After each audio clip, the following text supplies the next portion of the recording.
Assalamu alaikum. At first, take my heartiest congratulations to those who have passed their SSC examination successfully and got GPA 5.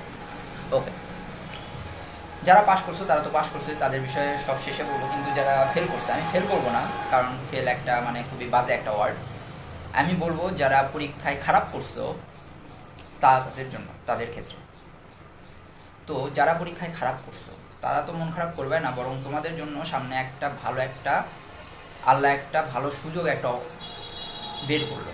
কারণ কি, দেখো, আমাদের যে পরীক্ষা সিস্টেমটা, সেই পরীক্ষা সিস্টেমে হয় কি যে সারা বছর একটা সাবজেক্ট তুমি লেখাপড়া করো, সেই সাবজেক্ট বোঝো বা না বোঝো মুখস্থ করতে হয়, মুখস্থ করে সেইটাই তোমার পরীক্ষার কেন্দ্রে ডেলিভার করতে হয়। এটা দিয়ে কিন্তু কারো মেধা যাচাই হয় না। আসল মেধা কোথায় জানো? আসল মেধা হচ্ছে কোনো কিছু ইনভেনশনে, কোনো কিছু ডিসকভারি বা কোনো কিছু তৈরি করাতে। এখন এই যে দেখো, বাংলাদেশের প্রেক্ষাপটেই দেখো যে একটা গ্রামের একটা, তোমরা জানো কি না, গ্রামের একটা মানে অক্ষর জ্ঞানহীন ছেলে বিমান আবিষ্কার করলো, আর বুয়েটের ছেলেরা আবিষ্কার করলো কি ইলেকট্রিক বাইক, ই বাইক যাকে বলে।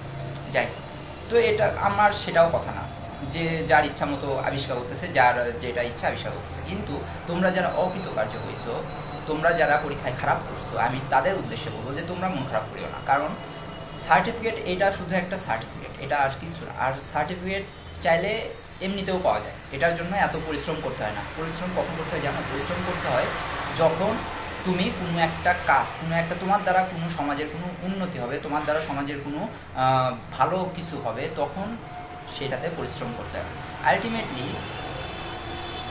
তখন তোমাদের যে লড়াইটা হবে, সেই লড়াইটা হবে আসল লড়াই।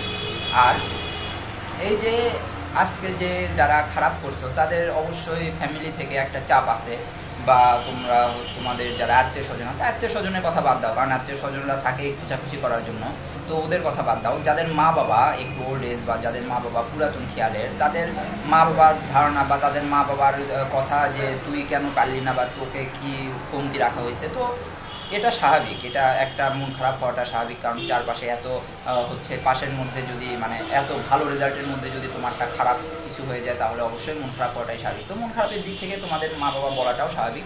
তো এটা নিয়ে তোমাদের যে মন খারাপ করা, এটা অবশ্যই করবা না। কারণ হচ্ছে মা বাবা বলবে, মা বাবা আবার করবে, কিন্তু আলটিমেট তুমি যদি এই মা বাবার কথা শুনে যদি এখন ডিপ্রেসড হয়ে যাও, তাহলে দেখবা যে ভবিষ্যতে তোমার দ্বারা কিছু ভালো কিছু হচ্ছে না। কিন্তু এখন যদি তোমরা ওই মা বাবার কথা এক কান দিয়ে শুনে আরেক কান দিয়ে বের করে দাও, তাহলে দেখবা যে মাইন্ডটাও ফ্রেশ হচ্ছে, বা তখন তোমরা একটা ভালো একটা সেক্টরে যেতে পারবা, ভালো কিছু তো করতে পারবা, ভালো কিছুতে মনোযোগ বসাতে পারবা। আর আমাদের মা বাবা কি চায়? আমাদের মা বাবা চায় অবশ্যই আমরা ভালো কিছু করি, বা আমরাও তো চাই যে আমরা জীবনে উন্নতি করি। তো উন্নতি করার জন্য যে লেখাপড়ায় মেইন এটা না, কারণ তোমরা জানো যে অনেকে লেখাপড়া না করেও, স্কুলের গণ্ডি না পেরেও তোমার অনেক ভালো ভালো জায়গায়, অনেক ভালো ভালো প্রতিষ্ঠান, অনেক ভালো ভালো মানে উঁচু উঁচু